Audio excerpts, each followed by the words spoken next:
Hello everyone. This is a video lecture note prepared for the course CS 460 by Sagar and Kajori. So the topic is bias variance trade-off and regularization.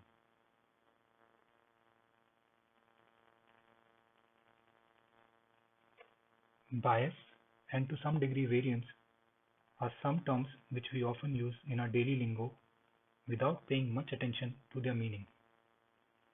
We say a coin or a dice to be unbiased if it is equally likely to get each of the outcomes.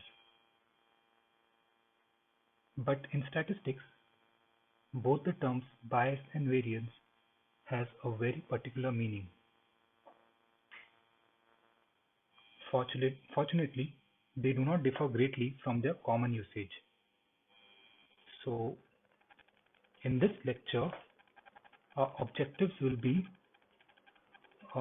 first of all, to provide the basic definitions for bias and variance. Second, to describe why they are relevant in machine learning. Third, how do they relate to overfitting, underfitting, and model complexity. We would also like to motivate why there must be a trade-off between these quantities. And fifth, we want to show how regularization helps in dealing with overfitting. We will also see different regularization techniques along with mathematical proofs for the trade-off and be able to give valuable insights that can be used in practice during training of ML models. So this will be our goal.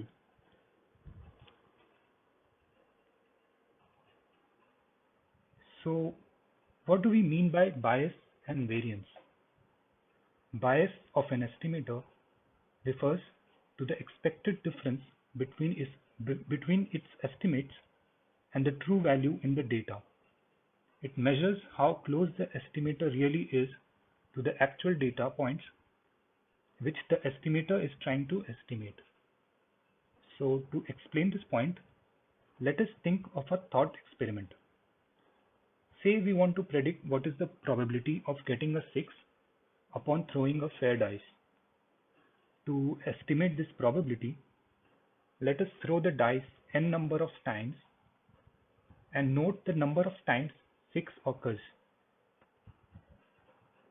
So this will give us a fair amount of estimate about the probability. Now on different runs of this experiment, we will get different values for this estimate. Hence the average or the expected difference of this estimate with 1/6, since we have taken a fair dice, will give us the bias of our estimator. So the formally we'll write the formula for bias. Bias of our estimator theta n hat will be the expectation of theta n hat minus theta star. Here theta star is the true value of theta. Similarly, the variance of an estimator is the expected value of the squared difference between the estimate and the expected value of the estimate.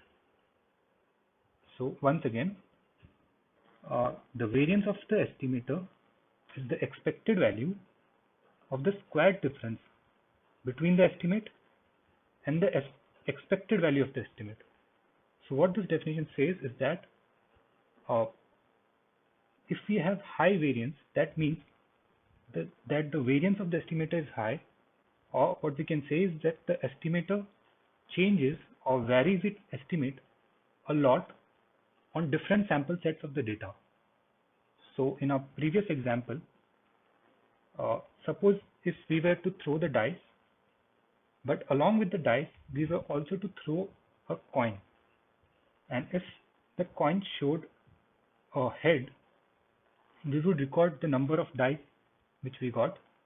But if it was a tail, we would record 6 minus the number on the dice.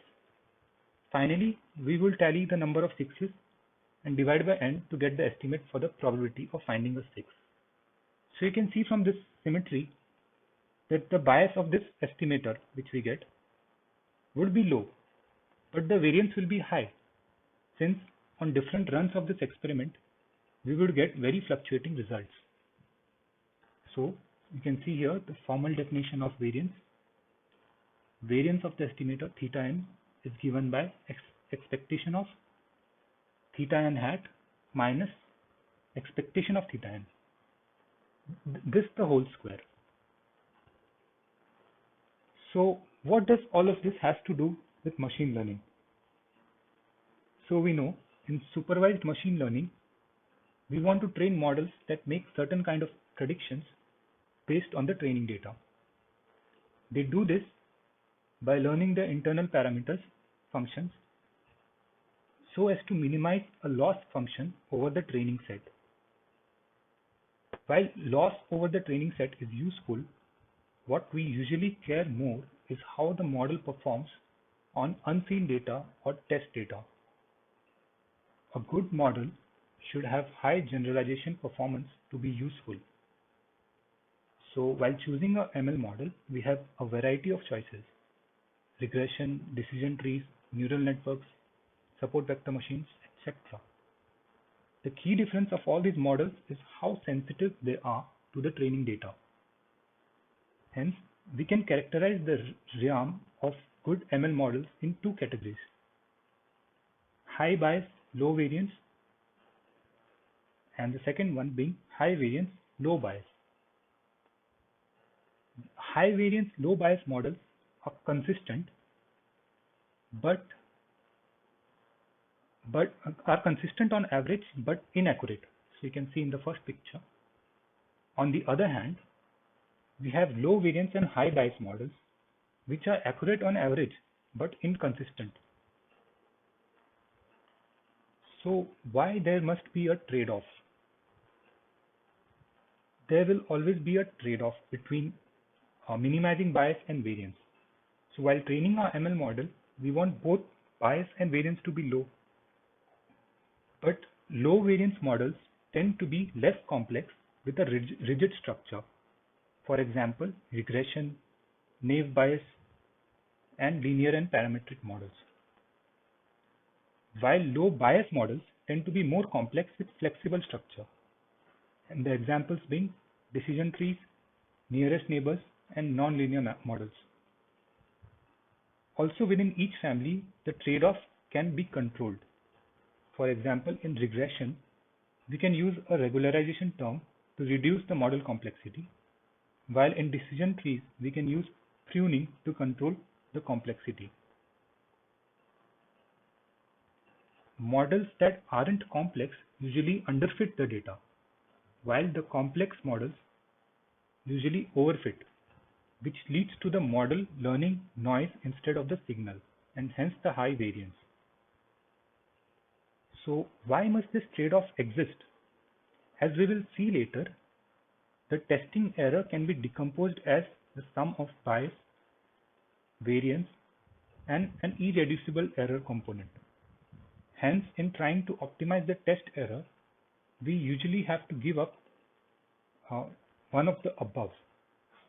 So therefore finding the right balance is key in finding a good model selection procedure. So some of the best practices which we can use is separating the training set and the validation set, using appropriate algorithms, tuning the hyperparameters, using proper performance metrics, and systematic cross-validation. We will also see next how regularization helps in controlling this trade-off. But before that, let us see some demos. So you can see in this graph, the data was generated from a sinusoidal model.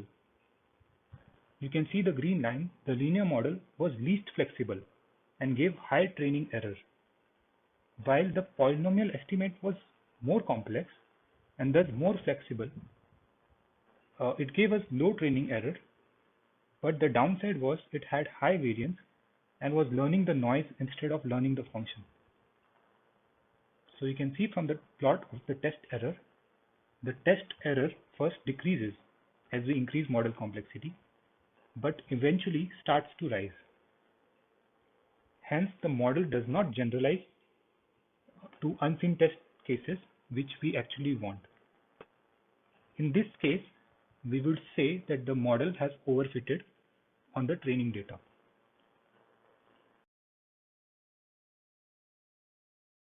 Now let us see what is regularization. Regularization is a set of strategies used in machine learning to reduce generalization error. Most models, due to overfitting, fail to generalize well. We will see later what is overfitting. What regularization strategies is to aim to reduce overfitting and at the same time keep the training error as low as possible. In simple terms, regularization results in simpler models. Now, let us see what is overfitting and underfitting of model. As you can see from the given graphs, in underfitting, the model does not go near to the actual real values. And in overfitting, the model covers each and every training data. Underfitting occurs due to high bias, which sometimes results for the algorithm to miss the relevant relations between features and target outputs. Whereas overfitting occurs due to high variance, which may result in adding of random noise to the training data. That is, if we drop even one of the data, the whole model to change a lot. The model we need is neither to overfit or underfit the data. For that, we do regularization. So, the techniques we use for regularization are as following. We will see all these techniques in details. First one is to modify the loss function and add regularization terms. The most common approach is this one. Here we add a parameter norm penalty omega theta to the loss function j, which is parameters theta, x and y, where theta denotes to the training data, x the input and y is the target labels. A is hyperparameter that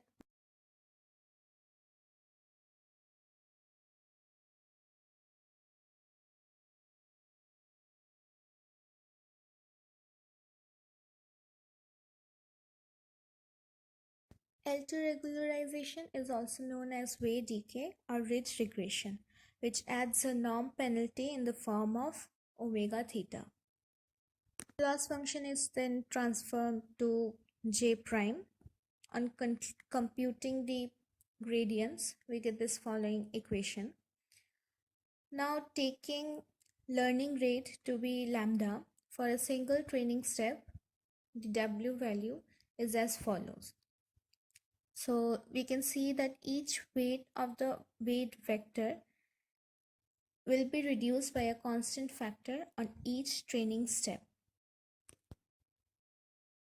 On looking at the entire training, we can see that L2 regularizer will have a big impact on the directions of the weight vectors that don't contribute much to the loss function, whereas will have relatively small effect on the directions that contribute to the loss function. As a result, we reduce the variance of our model, which makes it easier to generalize on unseen data. The other popular method, L1 regularization. L1 regularization chooses a norm penalty of omega theta, which is this value. Now we get the gradient loss function. On contrary to the L2 regularization, this regularization term does not scale linearly, but its constant factor with an alternating sign. The effect on the overall training is as follows. L1 regularizer introduces sparsity in the weights by forcing more weights to be zero instead of reducing the average magnitude of all weights.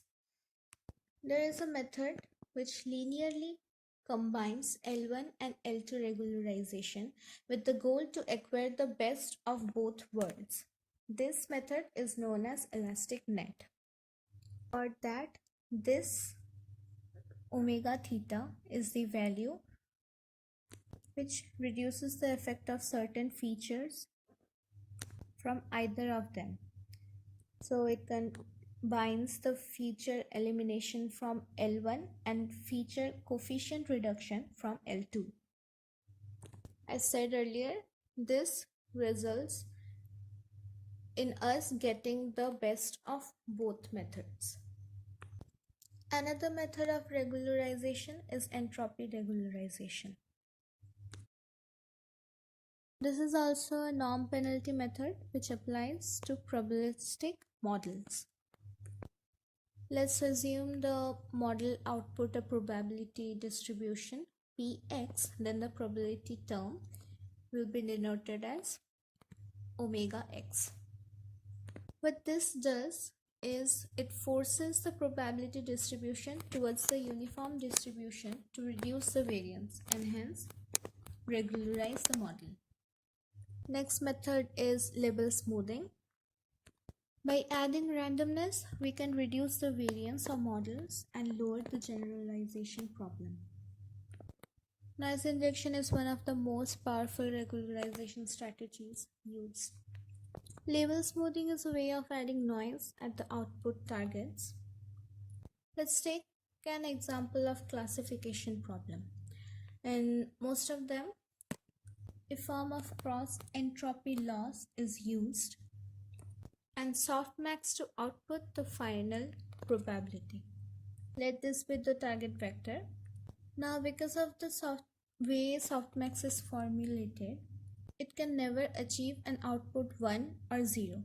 The best he can do is 0.0003, 0.999, 0.0003, 0.0003. As a result, the model will continue to be trained, pushing the output values as high and as low as possible. The model thus never converges. Thus, it causes overfitting. Label smoothing replaces the hard 0 and 1 targets by small margin.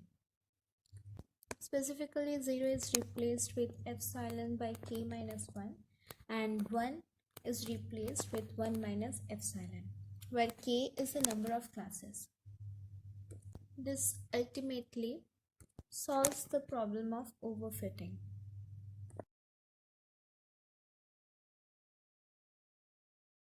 Another technique used is dropout strategy. It falls into noise injection technique and can be seen as noise injection into the hidden units of the network.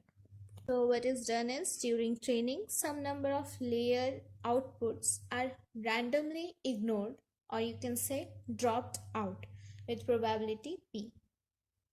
And during test time, all units are present, but they have been scaled down by P. What is happening is after dropout, the next layers will receive lower values. And since in the test phase, we are keeping all units, so the values will be a lot higher than expected. That is the reason why we need to scale them down.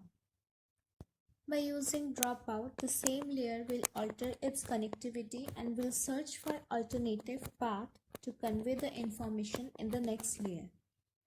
As a result, each update to a layer during training is performed with a different view of the configured layer.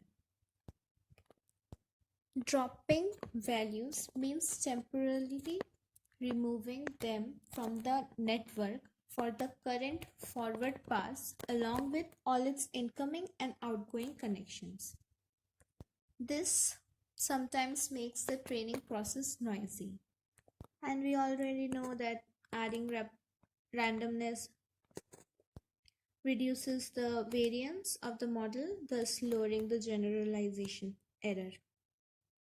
There are many more variations of dropouts, which we won't be seeing in this video. Early stopping is a very simple and quite effective method. This refers to the process of stopping the training when the training error is no longer decreasing, but the validation error is starting to rise, which implies that we store the trainable parameters periodically and track the validation error. After the training stopped, we return the trainable parameters to the exact point where the validation error started to rise instead of the last one. Parameter sharing.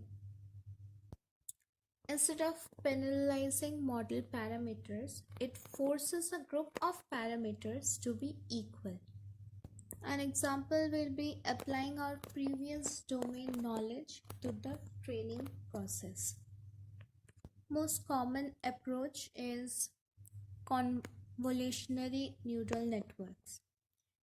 Batch normalization. Batch normalization fixes the means and variance of the input by bringing the feature in the same range. More specifically, we concentrate the features in a compact Gaussian-like space. This is the visual representation, and we can show it mathematically as this.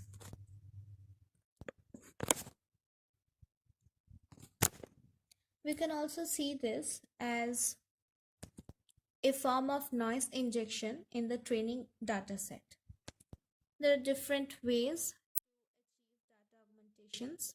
We will explore some. Basic data manipulation. The simplest thing we can do is perform geometric transformations on the data. This can be used in the images like image flipping, image rotation, cropping, translation, color modification, and etc. Next is feature space augmentation. Now, instead of transforming data in the input space, we apply transformations on the feature space. Example, autoencoder. Then there is GAN based augmentation. Generative adversarial network have been proven to work extremely well on data generations, so they are a natural choice for data augmentations. Then there is also meta-learning. Meta-learning uses neural networks to optimize other neural networks by tuning their hyperparameters, thus improving their layout and more.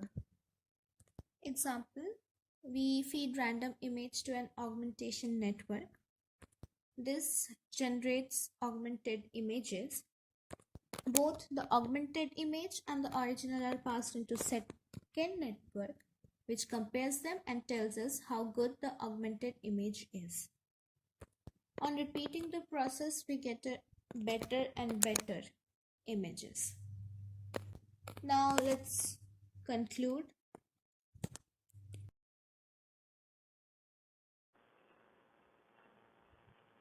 I hope you have seen some of the regularization methods in the previous section.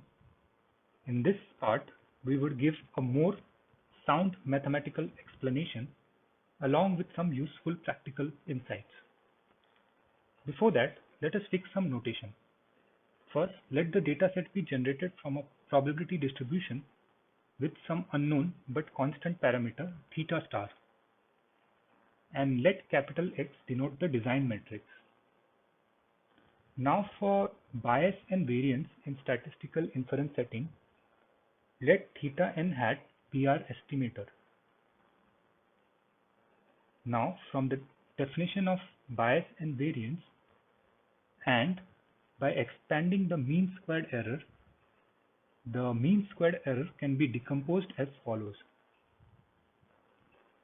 As you can very clearly see, in the end we get mean square error as sum of variance of theta n hat plus bias squared. So this clearly shows that any technique to reduce bias would increase variance and vice versa.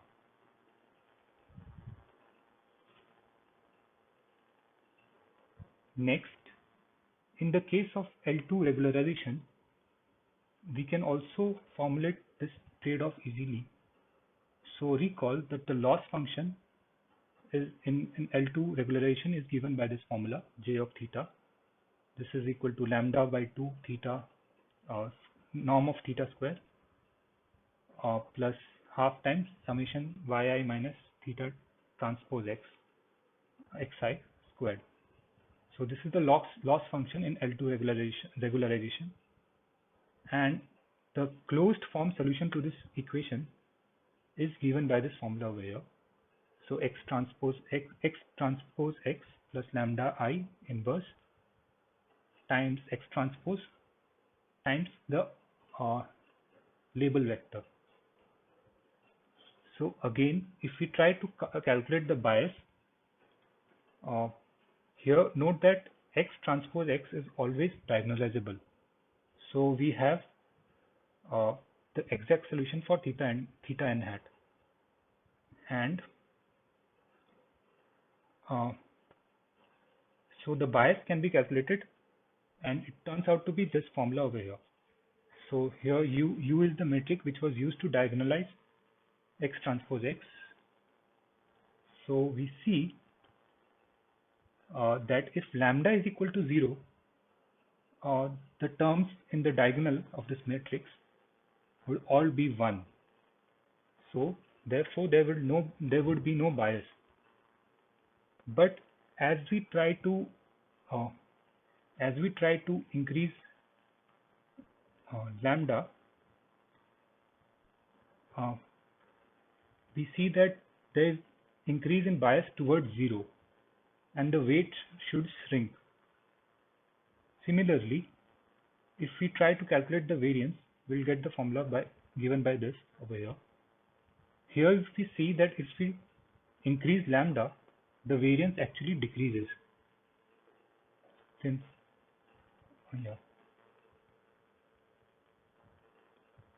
so in L2 regularization, we decrease the variance by increasing lambda, but the bias increases.